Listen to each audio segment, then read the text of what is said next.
Baik. Assalamualaikum warahmatullahi wabarakatuh. Waalaikumsalam. Alhamdulillah. Waalaikumsalam warahmatullahi wabarakatuh. Alhamdulillah Rabbil Alamin. Alhamdulillahilladzi arsalahu basyira wa nadhira wa da'ina Allah bi'izni sirajan munira. Asyhadu an la ilaha illallah wa la syarika lahu wa asyhadu anna Muhammadan abduhu wa rasuluh. Allahumma salli ala Sayyidina Muhammad wa ala alihi wa sahbihi ajma'in amma ba'd. Bapak sekalian yang dirahmati Allah Subhanahu wa taala, para jamaah Zumiyati dimanapun berada, insya Allah kita semua senantiasa dalam ridho dan keberkahan Allah Subhanahu wa taala, dan semoga semuanya senantiasa sehat dalam menjalankan segala aktivitas dimanapun berada. Dan semoga malam hari ini terkhusus di acara kajian rutin Halaqah, ya, malam Jumat. Semoga kita semua mendapatkan ridho Allah Subhanahu wa taala,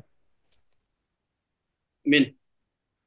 terkhusus untuk pembicara kita yang hadir di malam hari ini. Jauh-jauh kita datangkan dari Nusa Tenggara Barat, ya, Tuan Guru Bujang, yang memang spesial, ya, setiap Jumat malam, ya. Tema malam hari ini apa, Ustaz? Mohon izin. Ifsya Surur. Ini apa namanya me- Mengumbar aib. mengumbar aib. Ya, tema malam hari ini memang agak agak vulgar, ya. Agak keren ini memang, dan fenomenal, ya. Mudah-mudahan ini menjadi tema yang membangkitkan semangat kita untuk terus belajar dan terus menuntut ilmu, ya, mengumbar aib, ya, dan akan dikupas tuntas oleh Ustadz kita, ya, Ustadz Husnul Muttaqin, ya. Untuk itu saya tidak memperpanjang kalam di eh, pembawa acara, ya, sebagai moderator saja untuk membuka. Mari sama-sama kita awali dengan membaca Ummul Kitab Al-Fatihah. A'udzu billahi minasyaitonir rajim. Bismillahirrahmanirrahim. Alhamdulillahi rabbil alamin. Arrahmanir rahim. مالك يوم الدين. إياك نعبد وإياك نستعين. اهدنا الصراط المستقيم. صراط الذين أنعمت عليهم غير المغضوب عليهم ولا الضالين. Amin. Semoga Allah Subhanahu wa taala merahmati dan memberkati kita semua, dan terkhusus di malam hari ini dalam eh, majelis ilmu. Semoga kita semua dapat menyimak dengan baik dan insya Allah dapat mengamalkan ilmu yang akan disampaikan oleh Ustadz Husnul Muttaqin, dan dengan segala kemampuan untuk kita dapat mengamalkan serta menyampaikan kepada orang lain. Untuk sesi selanjutnya, materi inti, ya, kepada Ustadz Husnul, kita beri waktu kurang lebih seselesainya. Falyatafaddal mashkura. A'udzu billahi minasyaitonir rajim. Bismillahirrahmanirrahim. Assalamualaikum warahmatullahi wabarakatuh. Waalaikumsalam warahmatullahi wabarakatuh. Alhamdulillah rabbil alamin. Wassalatu wassalamu ala sayyidil mursalin. Muhammad bin Abdullah wa ala alihi wa sahbihi ajma'in wa ba'd. يقول الله تبارك وتعالى في كتابه الكريم: أعوذ بالله من الشيطان الرجيم. بسم الله الرحمن الرحيم. وإذا جاءهم أمر من الأمن أو الخوف أذاعوا به ولو ردوه إلى الرسول وإلى أولي الأمر منهم لعلمه الذين يستنبتونه منهم ولولا فضل الله عليكم ورحمته لاتبعتم الشيطان إلا قليلا. قال رسول الله صلى الله عليه وسلم في حديثه: الدين النصيحة. قال الصحابة: لمن يا رسول الله؟ قال رسول الله صلى الله عليه وسلم: لله ولكتابه ولرسوله ولأئمة المسلمين وعامتهم. صدق الله العظيم وصدق رسوله النبي الكريم ونحن على ذلك من الشاهدين والشاكرين والحمد لله رب العالمين. Alhamdulillah, puji syukur pada Allah atas segala limpahan nikmat dan karunia-Nya. Pada malam hari ini kita semua bisa sama-sama melanjutkan kajian kita insya Allah pada malam hari ini dengan materi dengan judul Ifsya Surur, yaitu mengumbar aib. Ya. Jamaah sekalian dimulakan oleh Allah Subhanahu Wa Taala. Kemudian salawat beriring salam kita sampaikan kepada Nabi Allah Muhammad sallallahu alaihi wa ala alihi wasallam. Semoga Allah Subhanahu wa taala menjadikan kita, mentakdirkan kita semua menjadi hamba Allah Subhanahu wa taala yang bisa mendapat kesempatan minum dari telaga Kautsarnya Rasulullah, dan juga Allah Subhanahu wa taala memantaskan kita menjadi hamba Allah yang mendapatkan syafaat Rasulullah di hari kiamat nanti. Amin ya rabbal alamin. Jamaah sekalian dimulakan oleh Allah Subhanahu wa taala, yang pertama seperti biasa sebelum kita membahas tentang banyak hal yang berkaitan dengan materi, ya, artinya ini masih berkaitan dengan penyakit hati, ya. Penyakit hati yang ini sebenarnya kalau bapak-bapak hadir itu ya, kemarin pekan kapan itu yang membahas tentang, kita sempat ngobrol tentang masalah masalah ini nih apa namanya, wartawan gitu ya. Nah mungkin masalah wartawan itu berkaitan dengan masalah ini nih ya. Ifsya surur, yaitu membongkar aib, ya. Nah, mungkin nanti apa namanya bisa masuk ke kategori pembahasan yang ini ya. Nanti akan kita bahas ifsya usurur yang dibolehkan itu seperti apa. Ada yang boleh, ada yang juga tidak boleh ya. Taib.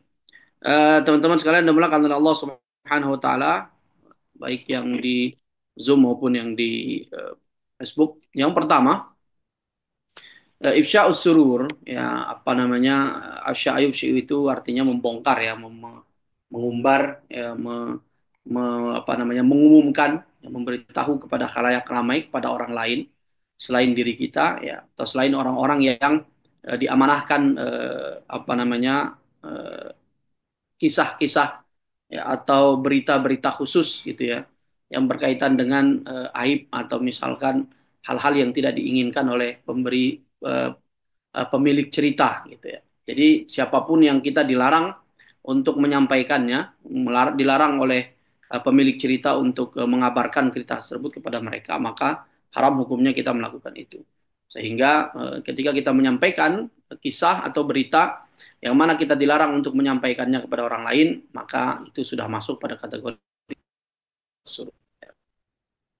Jadi ulama memberikan definisi ifsya'us sirri ya, adalah ta'ammudul ifdha'i bi sirrin min syakhsin itma'anna 'alaihi fi ghairi al-ahwal allati tujibu fiha asy-syari'atu al-islamiyyah li-ifdha'i atau tujizuhu ya.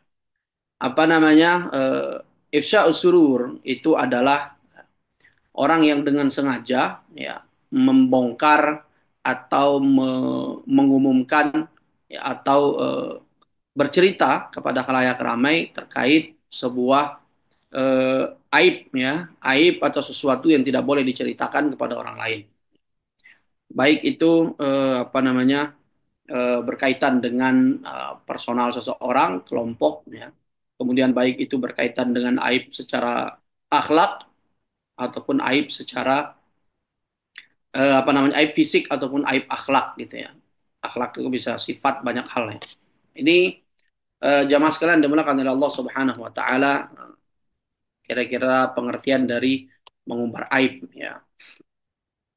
Kemudian selanjutnya kita geser ke apa namanya, larangan ya, ancaman dari Allah Subhanahu wa taala dan rasulnya berkaitan dengan masalah ini ya.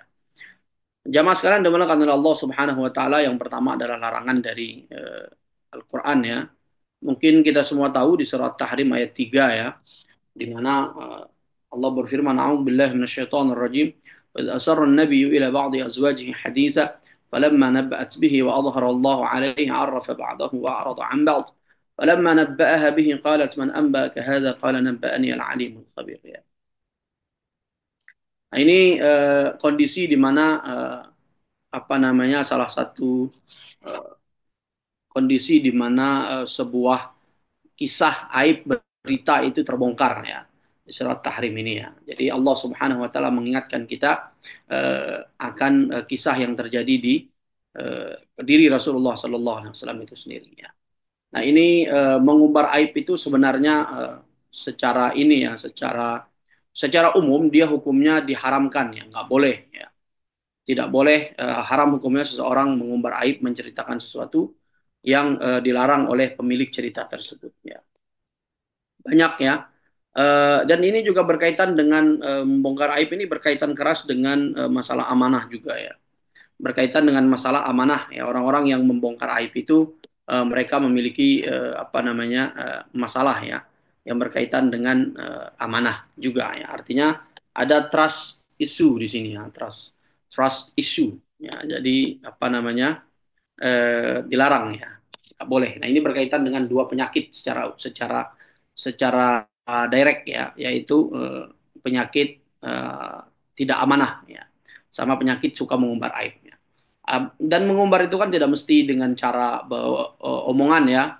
Zaman sekarang kita punya yang namanya media sosial dan seterusnya ya, sosmed. Nah, ini juga bisa baik itu dalam bentuk tulisan, kemudian story dan lain sebagainya, video. Ya, semuanya dilarang oleh Allah Subhanahu wa taala. Nah, nanti insya Allah ada beberapa kategori yang kita akan bahas apakah dia benar-benar perbuatan ini murni secara umum atau murni dilarang secara umum ataupun misalkan ada apa namanya bagian-bagian yang dibolehkan, jenis-jenis yang dibolehkan. Nanti kan kita akan sampai ke sana. Kemudian di hadis Rasulullah sallallahu alaihi wasallam, inna min dari Abi Sa'id Al-Khudri radhiyallahu anhu, Rasulullah SAW bersabda, inna min asyarrin nasi 'inda Allah manzilatan yawm al-qiyamah ar-rajulu yafdi ila imra'atihi wa tafdi ilayhi thumma yanshuru sirraha. Kata Rasulullah SAW, seburuk-buruk manusia di hadapan Allah Subhanahu wa taala ya, posisinya derajatnya adalah di hari kiamat adalah ar-rajulu yafdi ila imra'atihi, seorang laki-laki yang dia bercerita kepada istrinya, kepada wanitanya.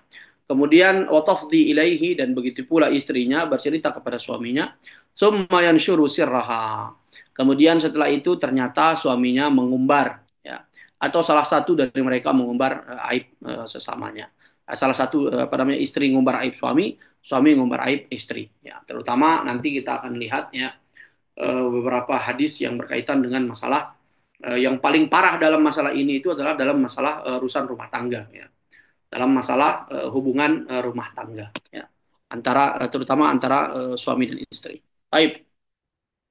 Dan beberapa hadis lain yang berkaitan dengan masalah ini ya, di mana Allah Subhanahu wa taala dan Rasulnya mengecam ya orang-orang yang apa namanya mengumbar aib. Baik, jamaah sekalian dimulakan oleh Allah Subhanahu wa taala. Selanjutnya kita geser kepada ini ya, apa namanya ke anwa'u ifsya'is surur ya. Apa namanya jenis-jenis mengumbar aib ya. Ada beberapa kategori. Yang pertama, ifsya'us surur al-mahmud. Nah, ini ada uh, istilahnya itu menceritakan aib ya, menceritakan sesuatu yang buruk kepada orang lain, kepada khalayak, akan tetapi dia masuk pada kategori dibolehkan gitu ya. Jadi bercerita tentang aib orang lain tetapi yang dibolehkan ya. Apa itu? Ya, mathal ifsya'is sirril ladzi yuaddi ila maslahatin lil afrad aw mujtama'at.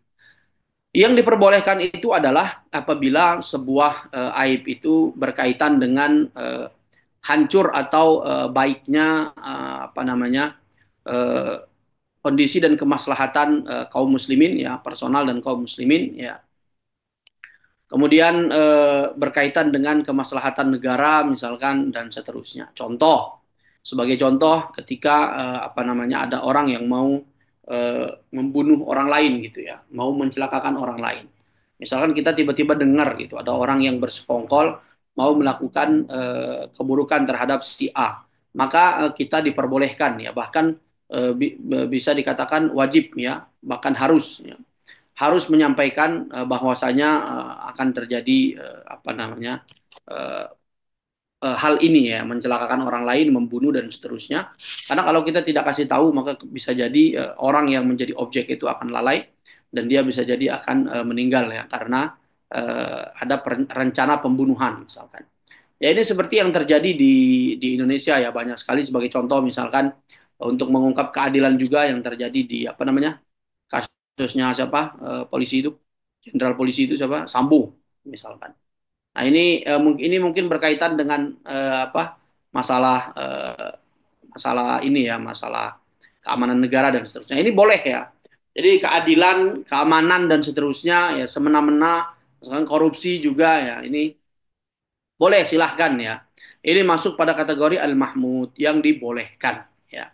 Sudah lama dia ini erat kaitannya dengan ini ya apa namanya eh, maslahah ya erat kaitannya dengan eh, manfaat ya kebaikan dan keburukannya. Artinya ini harus ditimbang-timbang gitu ya. Bagian ini harus ditimbang-timbang. Apakah dia benar-benar memiliki maslahat atau tidak, memiliki kebaikan atau tidak.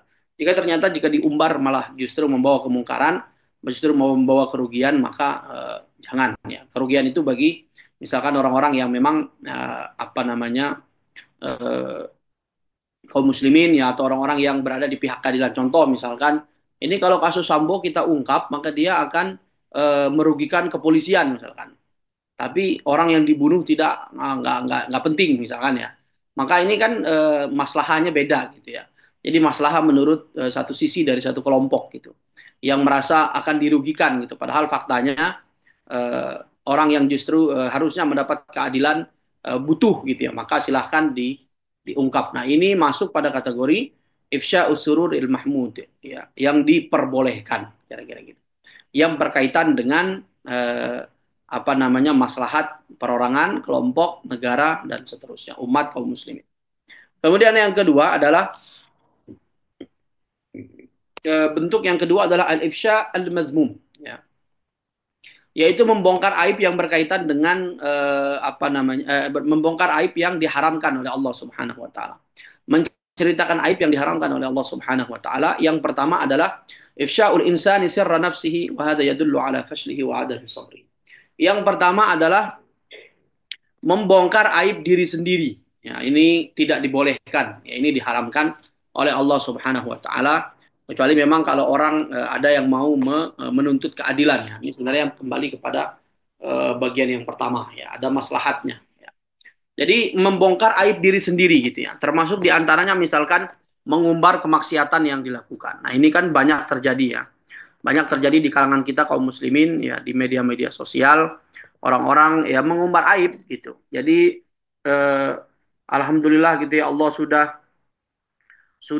menutup aib mereka tapi justru mereka malah membongkarnya dengan cara apa namanya melakukannya secara terang-terangan gitu ya di depan kamera. Nah, wala'iyadzubillah. Nah, ini diharamkan oleh Allah Subhanahu wa taala ya. Tidak boleh seseorang mengumbar mengumbar aibnya ya. Jadi ada satu hadis mengatakan bahwasanya seorang itu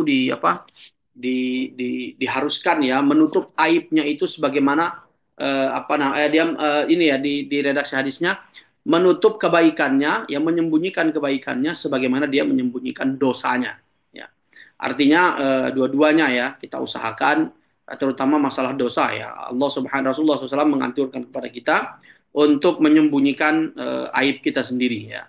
Nah, ini jangan sampai Allah sudah sembunyikan, kita malah bongkar sendiri gitu ya. Dengan bangganya mengakuinya, dengan bangga melakukannya atau mengakuinya di depan umum. Nah ini diharamkan oleh Allah Subhanahu Wa Taala.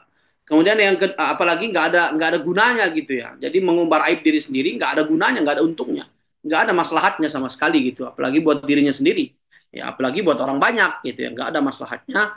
Jadi tidak boleh. Kemudian yang kedua, إفشاء الإنسان سر غيره وهذا يعتبر من الخيانة وهو أشد وأخطر من إفشاء الإنسان سر نفسه. Yang kedua dan yang paling parah adalah orang yang membocorkan ya orang yang menceritakan rahasia orang lain ya. Rahasia orang lain wa hadza yu'tabaru minal khiyanah ya kata penulis dan ini bisa masuk pada kategori khianat ya atau tidak amanah ya. Bermasalah dengan amanah ya, kepercayaan. Nah, ifsya'ul insan sirra ghairihi. Jadi orang lain yang membocorkan kisah atau apa namanya aib atau misalkan rahasia orang lain. Nah, ini yang kedua kata penulis adalah yang paling parah ya. Wa akhtar dan di antara ini ya di poin yang kedua ini yang B ini yang kedua dari menceritakan aib orang lain ini lebih parah lagi adalah yang disampaikan oleh Rasulullah SAW di hadis tadi, yaitu seorang pasangan mengumbar aib pasangannya, ya terutama dalam masalah apa namanya masalah intim suami istri ya itu Rasulullah SAW di redaksi hadis yang lain beliau melaknat ya melaknat orang-orang seperti ini ya dan ini banyak ya orang-orang secara bangga misalkan di apa namanya di media sosial dan lain sebagainya itu ya mengumbar itu gitu nauzubillah min zalik ini tidak boleh ya ini dilarang ini diharamkan oleh Allah Subhanahu wa taala. Jamaah sekalian dimulakan oleh Allah Subhanahu wa taala. Selanjutnya adalah bentuknya, jenis-jenis lebih detail gitu ya. Ifsya surur al-mazmum ya.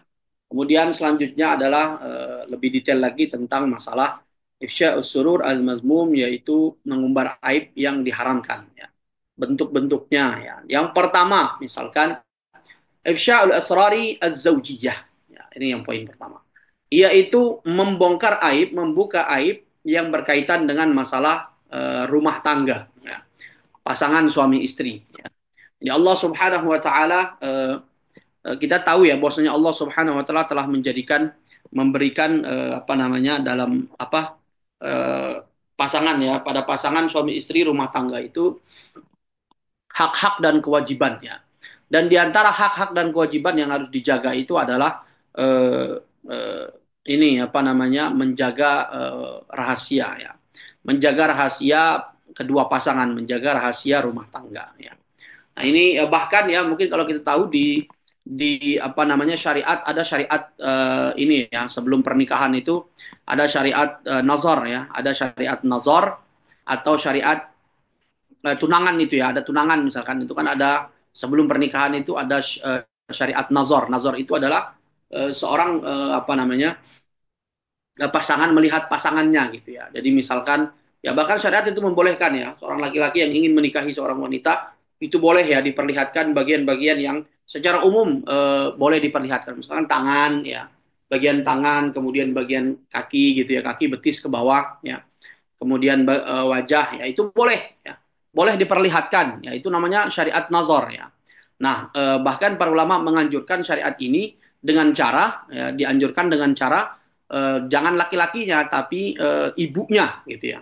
Ibu laki-lakinya, ibu calon mempelai pria itu melihat apa namanya? Melihat siapa calon mempelai wanitanya ya nazar itu ya boleh gitu melihat ya dengan lebih detail gitu ya. Nah, hanya saja ada para ulama itu ya dengan detail memberikan patokan itu ya maksimal sejauh apa gitu. Nah itu ketika misalkan nggak jadi, itu Rasulullah Shallallahu Alaihi Wasallam dalam hadisnya melarang ya, melarang seorang laki-laki atau seorang calon calon calon pengantin yang gagal menikah itu haram hukumnya untuk menceritakan ya kekurangan fisik ya pada calon pengantinnya yang kemudian digagalkan itu haram hukumnya. Dan itu apabila dimelanggar maka laknatullah alaihi. Allah SWT melaknat mereka ya. Nah ini nggak boleh ya. Nauzubillah apalagi kalau misalkan sampai di videoin kayak gitu-gitu nggak boleh. Nah ini penting juga bagi kita ya jamaah sekalian ya mungkin sebagai apa namanya orang tua ya yang memiliki anak yang mengerti syariat ketika suatu saat misalkan ada terutama yang anak perempuan ya ketika seperti saya sendiri dan Ustaz Rahman dan Ustaz Fajar ya Ustaz Pak Gozali juga punya anak perempuan ya saya anaknya dua-duanya perempuan gitu ya nah Prof Fatwa juga kalau nggak salah anaknya perempuan ya. Nah jadi apa namanya kita harus paham ini gitu ya, harus paham betul ya tentang syariat ini. Ya. Ketika misalkan ada laki-laki misalkan mempelai laki-laki gitu menuntut haknya, ya ini hak juga ini ya, menuntut hak untuk melakukan nazar ya melihat sebagian dari apa tubuh apa namanya calon istrinya ya. Jadi misalkan jarinya kelipat atau gimana gitu ya atau jarinya ada 6 gitu, ada jarinya ada 7 dan seterusnya. Nah itu ketika misalkan kita sebagai orang tua harus mengerti, nggak boleh lebih dari batas normal gitu. Ada orang-orang mohon maaf yang kurang paham ya ketika diminta itu saya mau nazar gitu, terus dibebaskan. Nah ini nggak boleh, ini payah ini ya, kurang apa, kurang paham ini ya. Jadi kita harus mengerti ya. Jadi kemudian selanjutnya kalau bisa ini cara modern ini ya Bapak-bapak sekalian. Bila perlu tulis ya hitam di atas putih gitu ya. Kalau misalkan pernikahan ini gagal, haram hukumnya misalkan apapun yang berkaitan dengan fisik anak saya, aib fisik anak saya, haram hukumnya diceritakan kepada orang lain. Apabila ketahuan maka misalkan akan dituntut secara hukum, tulis tanda tangan materai ada saksi. Nah, itu boleh itu, bagus malah ya. Karena semakin ke sini, semakin ke ujung-ujung zaman ya, semakin susah yang namanya kepercayaan itu ya, trust itu ya. Ya mungkin calon mempelainya baik dari sisi yang lain, tapi kurang baik dari sisi trust misalkan, dari sisi kepercayaan. Nah ini boleh aja, ini salah satu cara bagi kita ya orang tua untuk menjaga apa namanya kehormatan anak-anak kita seperti itu. Dan kita yang punya anak laki-laki juga harus mengerti masalah ini ya. Kalau bisa kita jadi anak laki-laki itu, jangan suruh anak kita untuk melakukan nazar itu. Kalau bisa suruh istri kita gitu, suruh ibunya.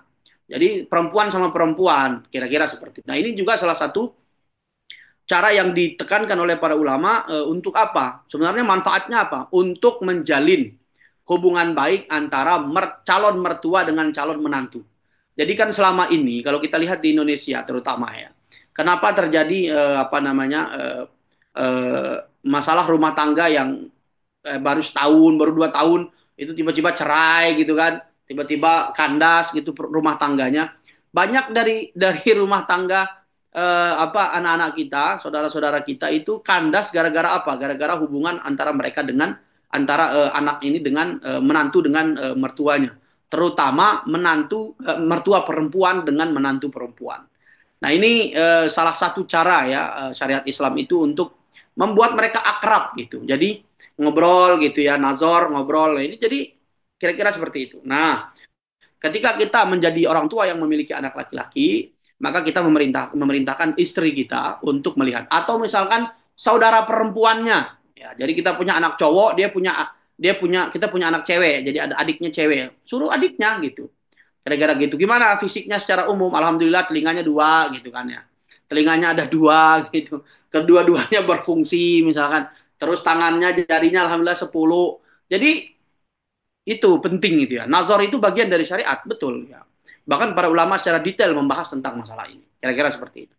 Nah, kemudian haram hukumnya untuk diumbar, kira-kira gitu. Jadi kan masalah ini masuk pada kategori masalah rumah tangga gitu ya. Dari proses sampai nanti misalkan ditakdirkan perumah tangganya berumur belasan tahun, puluhan tahun dan seterusnya. Kemudian nauzubillah misalkan tiba-tiba Allah uji rumah tangganya kandas gitu ya, rumah tangganya putus, kemudian dia apa namanya menuntut haknya, misalkan contoh ya istrinya menuntut gitu, pokoknya saya harus mendapat bagian dari seluruh hartamu, kalau enggak saya umbar aibmu misalkan, aib suaminya, aib mantan suaminya diumbar. Nah ini orang-orang seperti ini dilaknat oleh Allah Subhanahu Wa Taala ya. Ini haram hukumnya orang-orang yang memanfaatkan ya untuk kebaikan pribadi mereka, tapi mengumbar aib pasangan atau misalkan mengumbar aib mantan pasangan. Nah, ini nggak boleh ya. Jangankan setelah resmi jadi suami istri gitu ya, kemudian menjadi mantan, masih proses nazor aja itu nggak boleh dibocorkan. Apalagi kalau sudah jadi suami istri. Auzubillah. Nah ini jamaah sekalian dimuliakan oleh Allah Subhanahu Wa Taala. Jenis yang pertama, bentuk yang pertama, maaf, terkait membongkar aib ya menceritakan apa namanya rahasia orang lain yang jenis bentuk pertama adalah menceritakan membongkar rahasia rumah tangga. Ini seperti hadis tadi ya, apa namanya dilaknat ya, haram hukumnya ya, di sisi Allah apa namanya disebut sebagai seburuk-buruk manusia, kira-kira begitu.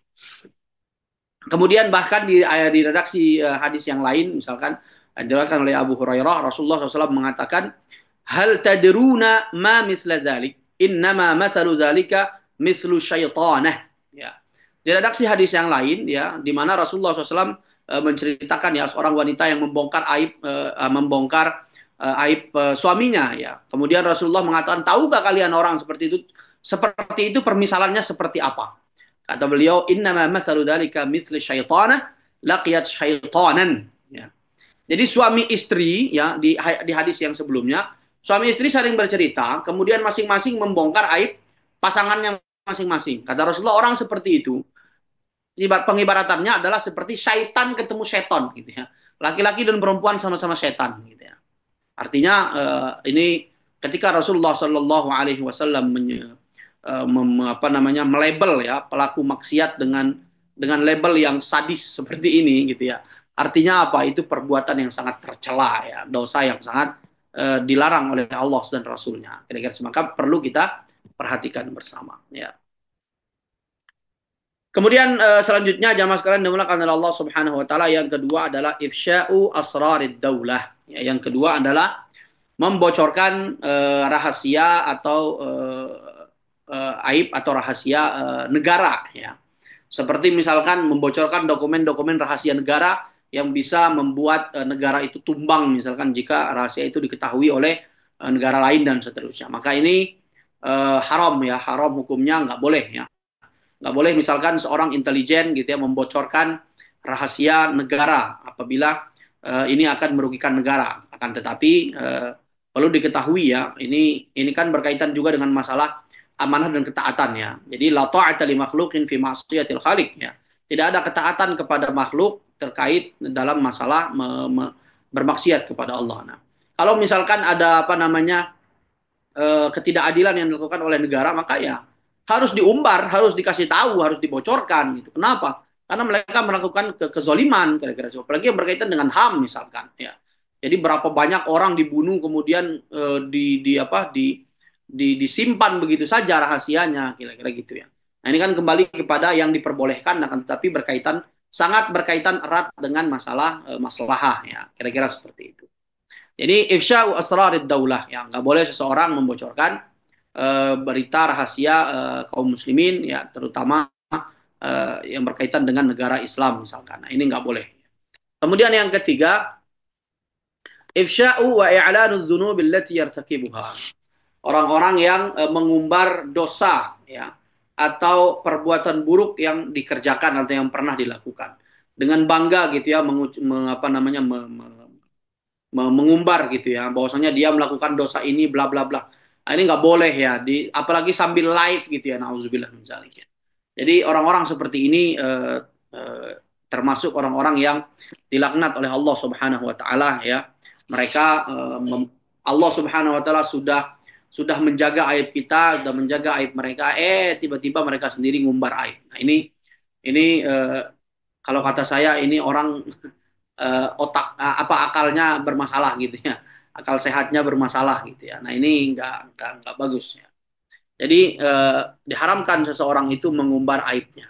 Ya, ya namanya manusia ya berdosa gitu ya. Kalau berdosa ya berdosa, tapi jangan diumbar gitu. Allah itu sudah menjaga aib kita ya jangan diumbar, nggak boleh. Seperti yang kami sampaikan tadi ada redaksi hadis yang mengatakan bahwasanya kita diperintahkan untuk menyembunyikan amal baik kita seperti kita menyembunyikan amal buruk kita, seperti kita menyembunyikan kemaksiatan kita gitu. Artinya ya terlepas dari konteks hadis ini kan redaksinya kan itu berkaitan dengan masalah ibadah yang kita sembunyikan ya, ibadah yang tidak kita apa up gitu ya. Tapi di salah satu poinnya juga adalah kita menjaga apa namanya dosa-dosa yang kita lakukan itu agar tidak kita umbar gitu. Jadi kita simpan untuk diri kita sendiri, kemudian kita bertobat pastinya kepada Allah Subhanahu wa taala. Kemudian yang keempat, jamaah sekalian, ifsya'ul asraril muslimin, yaitu membocorkan aib atau kisah-kisah yang harus dirahasiakan ya, yang berkaitan dengan kaum muslimin secara umum ya. Rasulullah SAW pernah bersabda, al-muslimu akhul muslimi la yadhlimuhu wa la yuslimuhu. Wa man kana fi hajati akhihi kana Allah fi hajatihi. Wa man faraja an muslimin kurbatan faraja Allah anhu kurbatan min kurbati yaumil qiyamah. Wa man satara musliman satarahu Allah yaumil qiyamah. Rasulullah SAW pernah bersabda, seorang muslim itu bersaudara dengan muslim lainnya, la yazlimuhu wa la yuslimuhu. Nah, dia tidak menzoliminya dan tidak pula menyerahkan dia. Ya, jadi dia dilaporkan gitu ya. Dilaporkan kepada musuh, misalkan ini nggak boleh ya. Kemudian dia misalkan dilaporkan kepada orang-orang yang membenci Islam, nah itu nggak boleh ya. Itu haram hukumnya. Wa man kana fi hajati akhihi kana Allah fi hajatihi. Orang yang membantu hajat saudara-saudaranya, maka Allah SWT akan memudahkan urusan dia dalam hal-hal yang dia inginkan dalam hajatnya. Wa man farraja an muslimin kurbatan, barang siapa yang memudahkan satu kesulitan kaum muslimin, satu kesulitan saudaranya, maka Allah Subhanahu wa taala akan membebaskan, memudahkan dia dari kesulitan-kesulitan yang akan terjadi pada dia di hari kiamat. Dan waman satara musliman satara Allah yaumil qiyamah. Barang siapa yang menjaga aib seorang muslim, maka Allah Subhanahu wa taala akan menjaga aibnya di hari kiamat. Nah, ini ada salah ada di saya lupa di tafsir mana itu ya. Dibahas bagaimana kok Allah, bagaimana caranya Allah bisa menjaga aib kita di akhirat gitu. Padahal di akhirat itu kan semuanya tersingkap ya. Tidak ada yang bisa ini gitu ya. Di akhirat gimana cara Allah menjaga aib manusia di akhirat. Nah, eh, saya lupa sahabat Nabi yang menyatakan begini, Ibnu Abbas kalau nggak salah. Beliau menyampaikan cara Allah Subhanahu wa taala menjaga aib kita di hari kiamat itu adalah dengan cara Allah Subhanahu wa taala ketika menyebutkan keburukan-keburukan kita itu Allah tidak memanggil. Jadi saya lupa ya redaksi hadisnya, mungkin nanti boleh dibantu. Jadi ketika kita di akhirat itu, kalau orang bermaksiat itu dipanggil, ya anta misalkan zani, sini kamu pelaku pezina misalkan, sini kamu. Nah itu kita tidak dipanggil demikian. Ya, jadi Allah menjaga aib kita itu dengan cara ya Abdullah misalkan, wahai kamu sini. Ya. Kemudian keburukan-keburukan detail kita itu baru diperlihatkan di depan mata kita di itu ya buku catatan amal. Jadi tidak dipanggil dengan cara menyebut dosa kita. Kira-kira begini. Nah, jadi kita semua punya dosa, tapi Allah ketika di akhirat nanti menjaga, bagaimana Allah menjaga aib kita dengan cara Allah Subhanahu wa taala memanggil kita tidak menyebut dosa kita yang kita lakukan ya. Kira-kira seperti itu. Nah, ini beliau mengatakan begitulah salah satu cara Allah Subhanahu wa taala menjaga aib seorang muslim yang dimana dia menjaga aib saudaranya di dunia ya. Ini yang keempat yaitu menjaga rahasia kaum muslimin. Nah, ini cuma ada empat ternyata ya. Jamaah sekalian dimulakan oleh Allah Subhanahu wa taala, ini adalah bentuk ya, jenis mengumbar aib yang diharamkan oleh Allah Subhanahu wa taala. Kemudian selanjutnya ada mengumbar aib yang dibolehkan itu ya. Yang tadi kita sudah bahas di awal ya. Yang pertama sekarang kita bahas secara detail. Yang pertama adalah ada'u asy-syahadati 'indal qada'i, indal qadi ya. Yang pertama adalah menjadi saksi ya, menjadi saksi di depan pengadilan gitu ya. Jadi ketika terjadi kezaliman ya pada seseorang, kemudian orang ini berhak menuntut keadilan, kemudian kita misalkan memang benar-benar menjadi saksi ya kejadian tersebut yang menyatakan bahwasanya yang menuntut keadilan itu tidak salah ya. Dia sama sekali tidak bersalah, maka kita harus menyampaikan kesaksian itu. Pastikan dengan cara bahwasanya yang orang yang menzolimi dia ini melakukan ini bla bla bla bla bla. Saya sebagai saksi bersaksi gitu ya. Maka boleh ya kita menjadi saksi dalam hal menuntut penegakan keadilan kira-kira gitu. Maka ini diperbolehkan ya untuk kemaslahatan kaum muslimin dan orang-orang yang menuntut keadilannya. Kemudian yang kedua adalah ifsa'ul asrar lil ikhwani lima fihi maslahatil ammah. Yang kedua adalah mengungkapkan ya aib atau kesalahan yang berkaitan dengan maslahat umum, kira-kira seperti itu. Ya, maslahat umum misalkan yang berkaitan dengan Islam dan kaum muslimin, maka boleh ya. Apalagi yang berkaitan dengan masalah keadilan ya, itu boleh banget ya. Nah, ini jamaah sekalian dimuliakan oleh Allah Subhanahu wa taala, jenis yang kedua. Kemudian yang ketiga adalah ini al-hisbatu wa ifsyal asrar. Yang ketiga adalah orang yang ini kayak semacam di polisi itu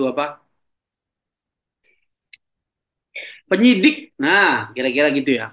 Semacam penyidik gitu ya. Nah, ini penyidik boleh ya. Penyidik boleh melakukan hal-hal seperti ini ya. Jadi dia mencari secara detail ketika terjadi masalah yang berkaitan dengan masalah keadilan yang belum ditegakkan dan seterusnya, maka dia boleh up gitu ya. Boleh dia memblow up yang menyampaikan yang berkaitan dengan masalah ini. Nah, ini diperbolehkan. Tiga jenis ini diperbolehkan oleh para ulama kita. Jamaah sekalian dimuliakan oleh Allah Subhanahu wa taala. Kemudian selanjutnya adalah efek buruk ya dari ifsya usurur ya. Yang pertama efek buruknya adalah ifsya usri dari al-ghafla an tafattul al-aqla'i was-sahwi an yaqadhatil adhkiya ya. Mengumbar aib itu adalah salah satu tanda bahwasanya seseorang itu lalai ya, kurangnya akal gitu ya, nggak sabaran gitu, dikit-dikit umbar aib dan seterusnya. Nah, ini tanda kebodohan lah, kira-kira simpelnya begitu. Tanda kebodohan seseorang itu adalah dia tidak bisa menjaga aib. Ya mungkin kita kita tahu ya salah satu hadis Rasulullah SAW yang menyampaikan bahwasanya cukuplah seseorang itu disebut sebagai pendusta itu ya apabila dia menyampaikan segala sesuatu yang dia dengar. Nah ini nggak boleh ya. Ada hal-hal yang harus kita saring ya. Kemudian selanjutnya efek buruknya adalah ifsya'us sirri khiyanatan lil amanah. Ya orang yang mengumbar aib itu adalah dia telah berlaku khianat ya, dia berkhianat atas amanah yang diberikan kepada dia. Wa naqdun lil ahdi dan dia memutus menggagalkan atau misalkan menyelisihi janji kira-kira seperti itu. Jadi ini kamu ya saya ceritain ini saya mau cerita nih tapi kamu nggak boleh cerita sama orang lain ya. Oke siap. Tahu-taunya udah nyampe ke 10 orang. Alhamdulillah. Nah, ini tidak boleh ya. Kemudian selanjutnya ifsya'u sirri firtikabil gharari wa ta'arrud lil khatari ya. Nah, ini ifsya'u sir ya mengumbar aib itu adalah irtikabun lil gharar wa ta'arrud lil khatar. Ini menjadi sesuatu yang berbahaya ya.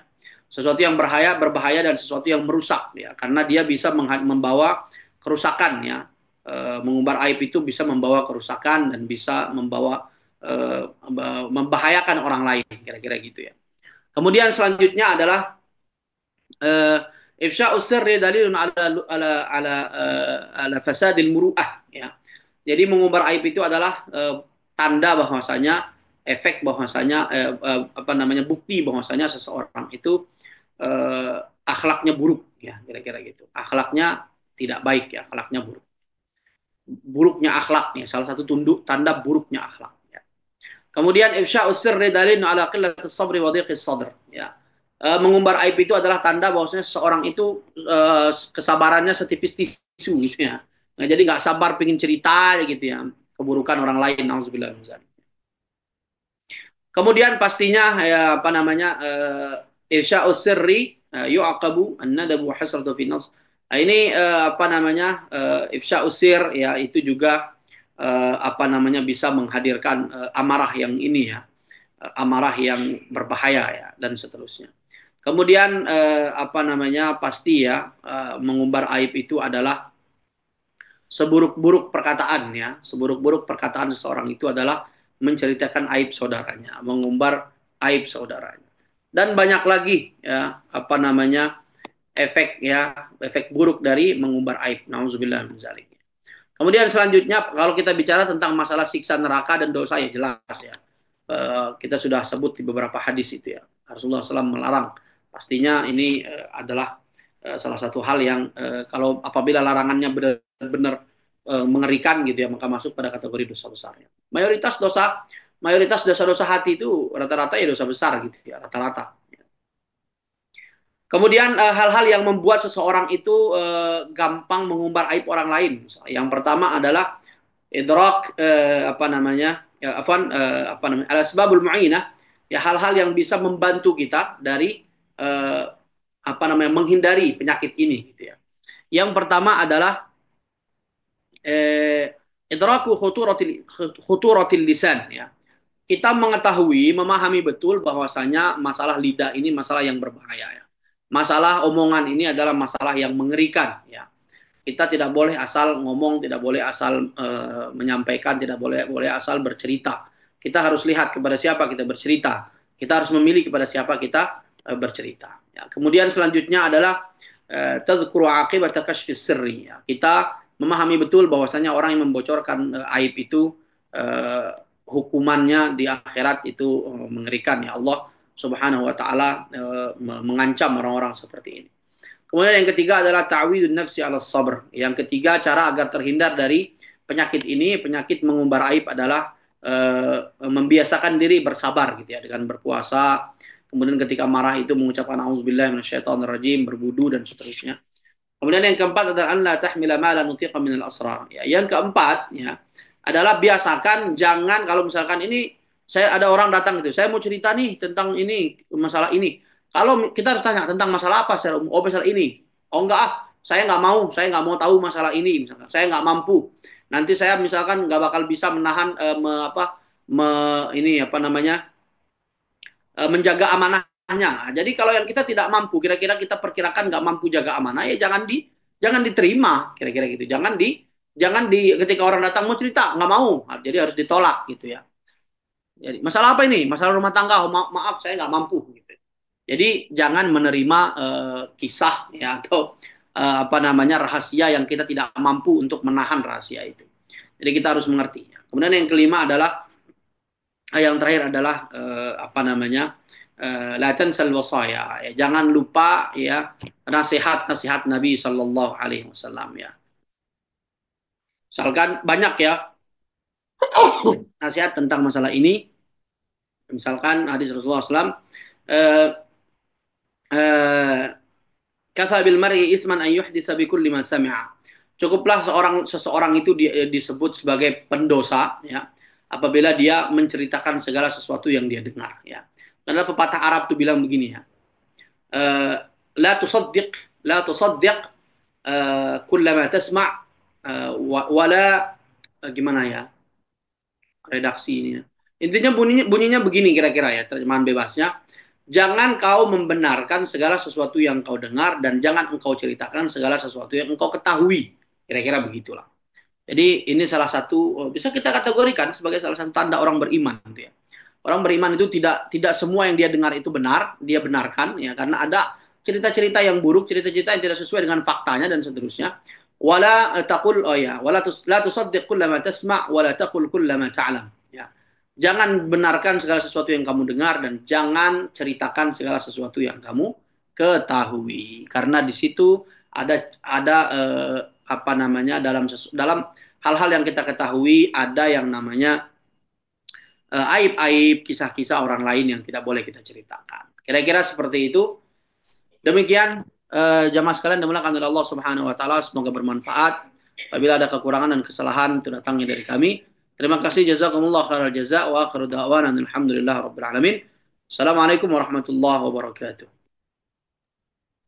Waalaikumsalam warahmatullahi wabarakatuh.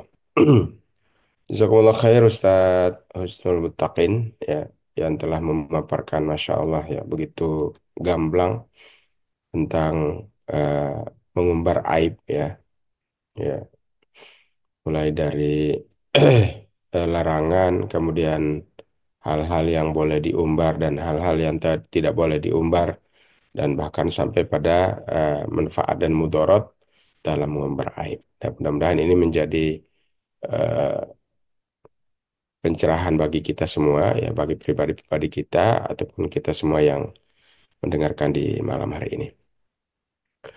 eh Barangkali untuk selanjutnya kita akan sesi diskusi dan untuk yang live streaming kita akhiri, kita tutup majelis untuk yang live streaming dan kita akan lanjut dengan diskusi.